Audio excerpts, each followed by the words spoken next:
Continuamos con nuestro semáforo para contarles que ayer y hoy se está realizando el primer Congreso de Educación y Pedagogía de la Universidad de Chile con el título Reimaginando la Educación y la Escuela, Futuros Posibles.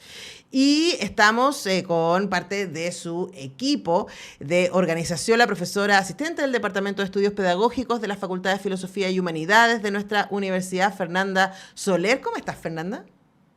Muy bien, muchas gracias por la invitación. Bueno, gracias por hacerte un tiempo. Sabemos que estás en días muy, muy ocupados y muy intensos. Y me gustaría que hiciéramos un poco historia, ¿no? Porque la Universidad de Chile, siendo la primera universidad del país, por supuesto que desde sus inicios tuvo la pedagogía como una de sus áreas de desarrollo importante. Recordemos que lo que hoy día conocemos como el pedagógico fue parte también de la Universidad de Chile hasta antes de la dictadura, y que hoy día tiene este Departamento de Estudios Pedagógicos de la Facultad de Filosofía y Humanidades. Y pensar la educación desde la Universidad de Chile resulta algo clave. Hablemos del sentido de este congreso y de este encuentro. Bueno, el Congreso surge primero con por la necesidad que existe de retomar discusiones que para nosotros son fundamentales respecto de la educación y pedagogía, como por ejemplo, que son cosas que se han perdido, que tienen que ver con los sentidos de lo que implica educar más allá de los resultados medibles para pensar colectivamente otro tipo de educación.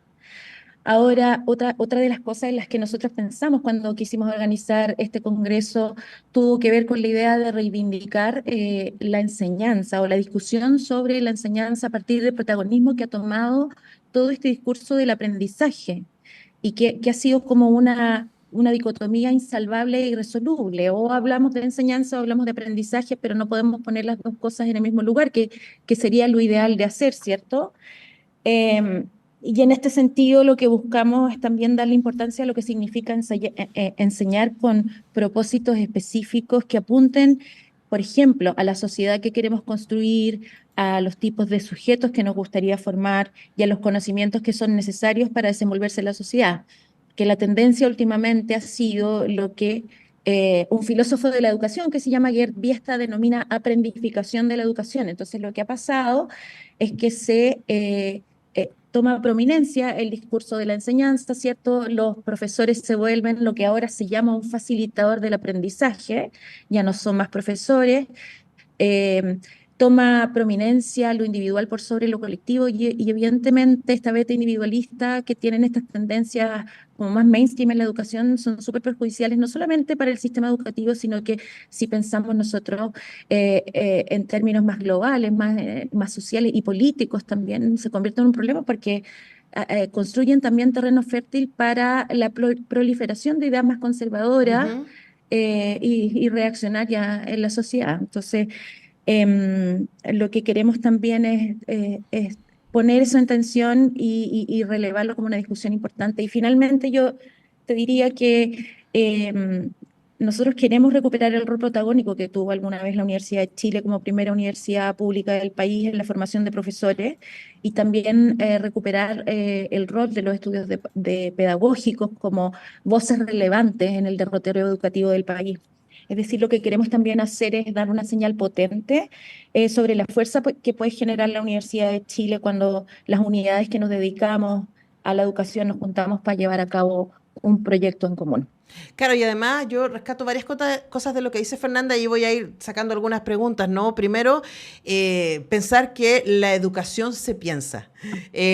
A veces trabajamos tan en la lógica automática, ¿no? Y llevamos ahí a los hijos, ahijados, a quienes, los pequeños que tenemos bajo nuestro cuidado, a el colegio y ahí hay un sistema que está funcionando, pero ese sistema no es inocuo, ese sistema tiene valores, tiene una ideología detrás respecto a qué es valioso, a eso me refiero con valores que sepan hoy día, ¿no? Y ahí hay un cuestionamiento respecto, por ejemplo, algo que está como área temática del Congreso, a los diversos contextos socioeducativos. No es lo mismo hacerle clases a un niño en una escuela rural que hacerle a un niño en alguna de las comunas más ricas del país. No es lo mismo si ese niño viene de una familia monoparental o si esa niña viene de lo crían los abuelos, por ejemplo, ¿no? ¿Tiene o no tiene acceso a libros? ¿Cuánto se demora en llegar al colegio? si tiene acceso a Internet, por ejemplo, si tiene computador en su casa. Todas esas cosas definen los procesos de captación de los contenidos y de los aprendizajes, ¿no? Hablemos de la importancia que tienen esos temas en el congreso que ustedes organizaron y por qué es importante estar hablando de todo eso. Y bueno, yo creo que es súper importante lo que tú dices, porque lo que se tiende a olvidar con todas estas tendencias que son de corte totalmente neoliberal e individualista, tienden a olvidar la dimensión material, ¿cierto?, de las personas, como de los sujetos que conformamos la sociedad, ¿cierto? Entonces, eh, se suspende, por un lado, la discusión sobre aquellas circunstancias que determinan, eh, por ejemplo, los resultados, se me ocurre por ahora, los resultados, por ejemplo, en unas pruebas estandarizadas. Recibimos la Claro, semana pasada los PAES y que nuevamente vienen a poner en evidencia la desigualdad y la segregación que existe en nuestro sistema educativo. Entonces, claro, yo entiendo que hay una necesidad a partir de la proliferación de como instituciones privadas durante la dictadura, ¿verdad?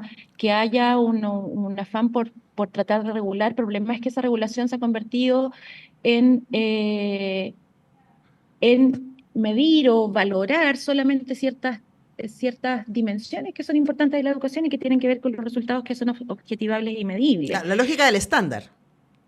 Totalmente, o sea, hay estándares de formación docente, como en las especialidades de los profesores de básica, ¿cierto?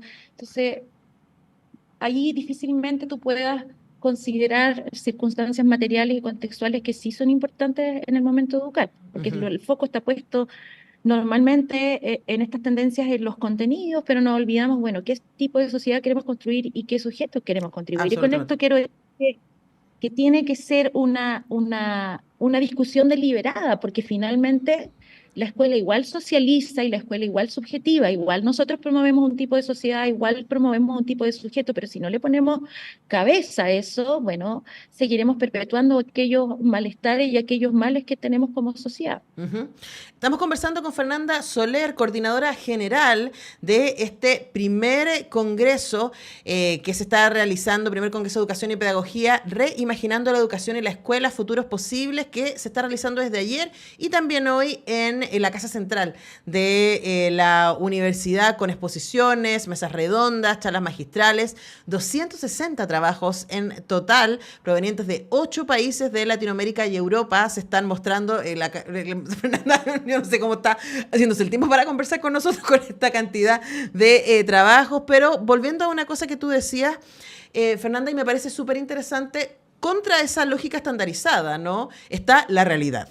Y no solamente la realidad material a la que referíamos antes de en qué condiciones y contextos cada alumno o alumna se acerca a la educación, sino también a la incertidumbre de nuestro mundo. Y tú y yo somos parte de una generación en la que nuestros papis sí nos pudieron decir: usted, mija, estudia, usted se esfuerza y va a tener una buena vida. Hoy día no le podemos decir eso a nuestros niños porque no sabemos cómo va a ser el mundo en 30 años. Así de brutal, no sabemos cómo va a ser el mundo en 30 años. Y hoy día quizás lo más evidente es la inteligencia artificial y la crisis climática, pero hay un montón de otras cosas que están dando vuelta alrededor. Entonces, también preguntarte respecto a esas discusiones que son parte también del Congreso, en las charlas magistrales y en las mesas, respecto a la incertidumbre de estos nuevos tiempos y cómo educamos en esas lógicas, ¿no? O sea, mira, las charlas y sobre todo las charlas magistrales, yo creo que nos invitan a, por una parte, retomar lo olvidado y lo borrado de la discusión educativa y también a pensar un poco más críticamente el quehacer educativo y pedagógico, no solamente en términos de lo que hacen los profesores en el aula, las personas que formamos profesores en la universidad, sino que también qué hace la investigación educativa, ¿cierto? Para contribuir un poco a repensar la educación. Ahora, yo, como de una perspectiva más crítica, no te podría decir que hay como una impronta por eh, apaciguar, por decir de alguna manera, esa incertidumbre. O sea, yo creo que es indiscutible que estamos en tiempos política, educativamente, socialmente, súper inciertos Y yo creo que lo que queda y lo que hacen las charlas magistrales, por ejemplo, y muchos de los trabajos que se presentan en el educativo, es tensionar cómo es que hemos llegado al punto que hemos llegado en este momento. Ujú. Ujú. Es un tremendo tema, ¿no? Y además desde ahí, ¿cómo imaginamos? Y la invitación de este congreso tiene que ver con reimaginar la escuela y la educación. ¿Qué herramientas necesitamos para eso?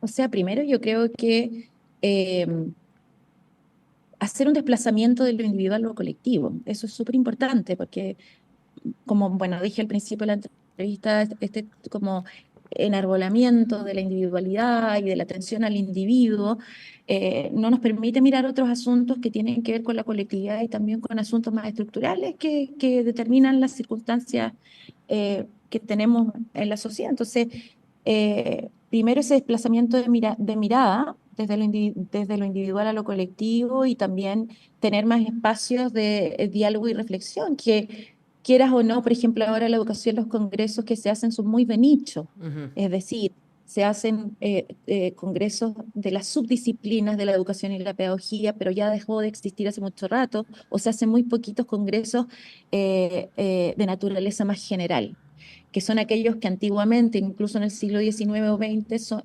eran los que, por ejemplo, podían incidir fuertemente en la política pública chilena. Ujú. Entonces nosotros también perseguimos un poco ese objetivo, aunar fuerzas para crear unas fuentes de conocimiento que finalmente, deseablemente, decanten en incidencia de la política pública educativa. Eso Ujú. es lo ideal. Ujú. Ahora, yendo al Congreso y a lo que está pasando para que la gente se entere, ya está funcionando, están ahí con todo sucediendo en Casa Central desde ayer y durante el día de hoy. Y para ir cerrando, Fernanda, ¿qué se espera lograr con este Congreso? ¿Con qué quedarían contentos ustedes como organización? A ver, yo te diría que varias cosas. Primero, el establecimiento de redes de colaboración entre las unidades de la Universidad de Chile, porque somos muchas unidades que estamos preocupadas de la educación y la pedagogía. Y te diría, personalmente, lamento que estemos tan dispersos. Ujú. O sea, mi deseo, y aquí hablo a título personal, es que tuviéramos un lugar en donde nosotros pudiéramos estar juntos pensando, ¿cierto? Relevando las cosas interesantes que se están haciendo en el ámbito de la educación y la pedagogía. Esperaríamos también no solamente, por ejemplo, que nuestros ponentes publiquen sus trabajos en la palestra académica, porque aquí tenemos la oportunidad de que los ponentes manden sus propuestas a la revista chilena de pedagogía, sino que generar a partir de la próxima versión u otras versiones posteriores, por ejemplo, los anales del Congreso, Ujú. para poder, como yo te decía antes, generar una fuente de conocimiento importante de la que se puede alimentar la política pública después. Yo creo que eso, bueno, y que la gente disfrute, que haga redes, que colabore y finalmente que podamos pensar en Sí. una educación de otro modo. Claro, y además uno pensaría que un congreso exitoso es este espacio del encuentro y probablemente esta idea de pensar contrasistémicamente. En este momento la educación es urgente, pero además me imagino que les debe pasar, Fernanda, a mí me pasa en otros ámbitos que es como, ¿estaré yo bloqueando con esto? ¿Soy la única que está pensando esto? Y luego cuando uno se encuentra con pares, uno dice, ah, mira, y me sirve eso que esta otra persona está pensando y este dice, ese debería ser el sentido inicial de un congreso, ¿no? Primero nos encontramos Claro, y luego generamos contenidos que pueden ser útiles. claro.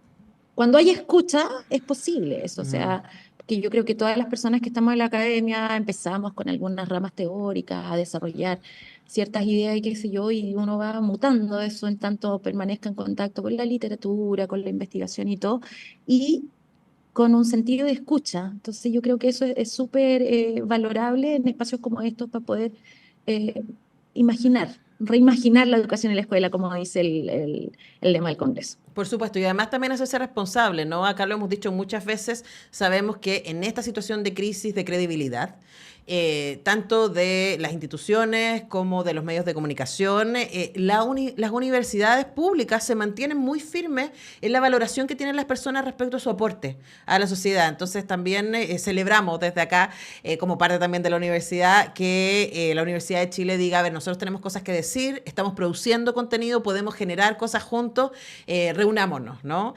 Para cerrar, los contenidos del Congreso, para quien no lleguen, ¿van a quedar ahí disponibles? ¿YouTube? ¿Hay alguna manera de acercarse a aquellos? Más allá de, Sí, digo, de mira, la Casa Central.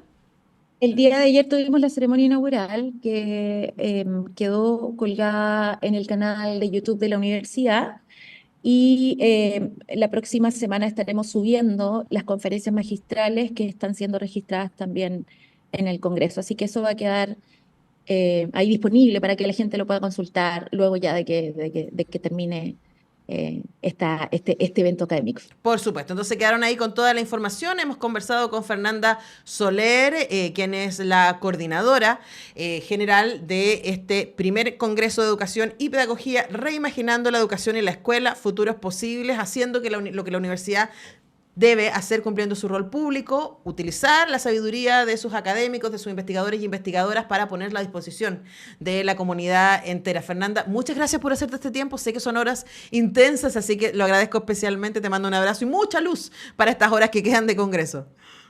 Muchísimas gracias, Antonia, que estés muy bien. Nos despedimos de Fernanda y despedimos también el programa de hoy día. Recuerden, dos invitaciones para ustedes. Hoy a las 6 de la tarde estrenamos en Radio Universidad de Chile la nueva temporada de Cuestión de Gustos, que esta vez no estoy conversando con creadores y creadoras de cultura, sino que estoy conversando con entusiastas. Una temporada que viene, pero de un nivel de lujo, no les explico. Hablo con muchos colegas periodistas, Alejandra Matus, Comparini, Chapa Matamala, pero también con gente del mundo de la política y la cultura, como Marcela Ríos, como Emilia Schneider, Carol Cariola, y hoy también está Lisa Loncón, Natalia Valdebenito. Hoy el nivel de gente que tuvimos conversando con nosotros durante esta temporada, un lujo, y hoy día partimos con la conversación con Jaime Baza.